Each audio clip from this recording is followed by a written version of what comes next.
Tata steel, जो कि Tata group की कंपनियों में से एक अहम नाम है। आज के दौर में टाटा स्टील करोड़ों के मार्केट वाली कंपनी है, बट साल 1924 में इसकी हालत ऐसी बिल्कुल नहीं थी।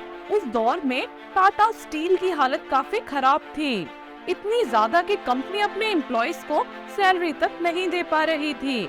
लेकिन दोराबजी टाटा और उनकी पत्नी मेहरबाई टाटा की बदौलत कंपनी न केवल बची बल्कि प्रॉफिट में भी आई, और इसमें एक अहम रोल निभाया एक बेशकीमती हीरे ने, जिसका नाम है जुबली डायमंड। जी हाँ दोस्तों, जुबली डायमंड। तो चलिए शुरू से जानते हैं कि आखिर हुआ क्या था उस समय, क्या भूमिका रही इस हीरे की इस कंपनी में।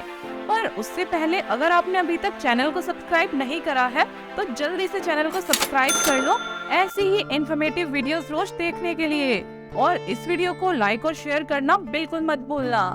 दोस्तों, जुबली डायमंड 1895 में दक्षिण अफ्रीका के जैगर्सफिंटन माइन से निकाला गया था। ये दुनिया का छठा सबसे बड़ा हीरा है।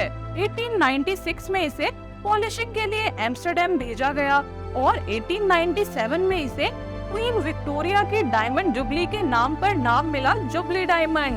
साल 1900 में जुबली डायमंड को पेरिस एक्सपोजिशन में डिस्प्ले किया गया।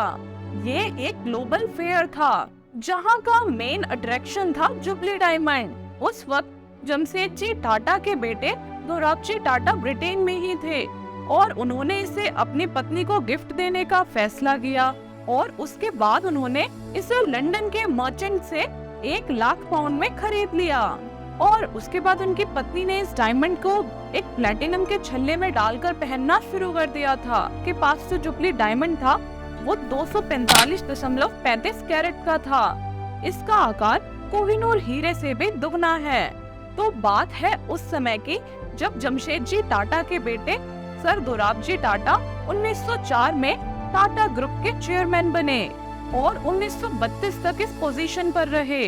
तो पहले वर्ल्ड वॉर के बाद जमशेदपुर में टाटा स्टील अपने इनिशियल फेज में थी एक्सपेंशन के, लेकिन ये एक्सपेंशन कंपनी के लिए मुश्किलें लेकर आया। टाटा स्टील को प्राइस इन्फ्लेशन से लेकर लेबर इश्यूज तक का सामना करना पड़ रहा था। वहीं जापान में भूकंप के बाद मांग में कमी आ रही थी। 1923 आते आते कैश और लिक्विडिटी की प्रॉब्लम खड़ी हो गई, और साल 1924 में जमशेदपुर में एक बुरी खबर के साथ एक टेलीग्राम पहुंचा, और वो बुरी खबर ये थी कि टाटा स्टील के पास एम्प्लॉइज को सैलरी देने के लिए पर्याप्त पैसा नहीं है। इसके बाद सवाल उठने लगे कि क्या कंपनी चल पाएगी या फिर बंद हो जाएगी। तो टाटा स्टील पर जब संकट आया तो सर दोराबजी टाटा जी और उनकी पत्नी मेहरबाई टाटा ने अपनी सारी निजी संपत्ति इंपीरियल बैंक को गिरवी रख दी। उस संपत्ति की कीमत उस वक्त 1 करोड़ रुपए थी, जो उस समय में एक बहुत बड़ा अमाउंट था, और गिरवी रखी हुई संपत्ति में जुबली डायमंड भी शामिल था। इंपीरियल बैंक से मिले 1 करोड़ रुपए के लोन से टाटा स्टील की फंडिंग की गई। जल्द ही कंपनी की प्रोडक्शन फैसिलिटीज बढ़ गई और प्रॉफिट आना भी शुरू हो गया, और कुछ सालों बाद ही टाटा स्टील फिर से मुनाफे में आ गई, और दोराबजी और मेहरबाई की गिरवी रखी गई संपत्ति को भी छुड़ा लिया गया।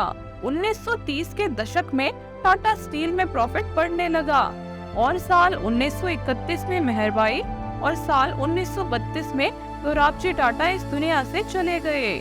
उन्होंने अपनी सारी संपत्ति sir Dorabji Tata charitable trust के नाम कर दी थी, जिसमें वो जुबली डायमंड भी शामिल था। अब सवाल आ रहा होगा आपके मन में, आखिर आगे क्या हुआ इस डायमंड का।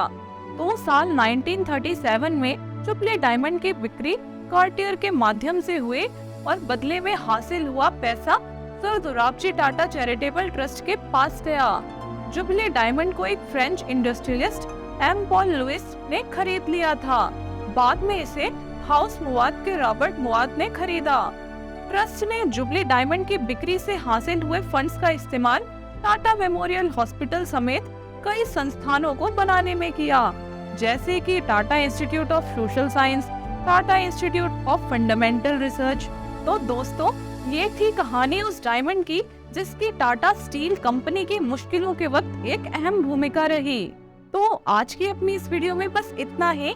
आई होप ये वीडियो आपके लिए यूजफुल रहे होंगे। हमें अपने व्यूज कमेंट्स में जरूर बताइए।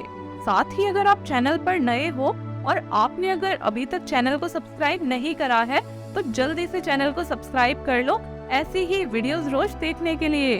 और आप हमसे इंस्टाग्राम पर भी जुड़ सकते हो, उसका लिंक आपको वीडियो के डिस्क्रिप्शन में मिल जाएगा। Thanks for giving your precious time. मिलते हैं आपसे एक नई वीडियो के साथ।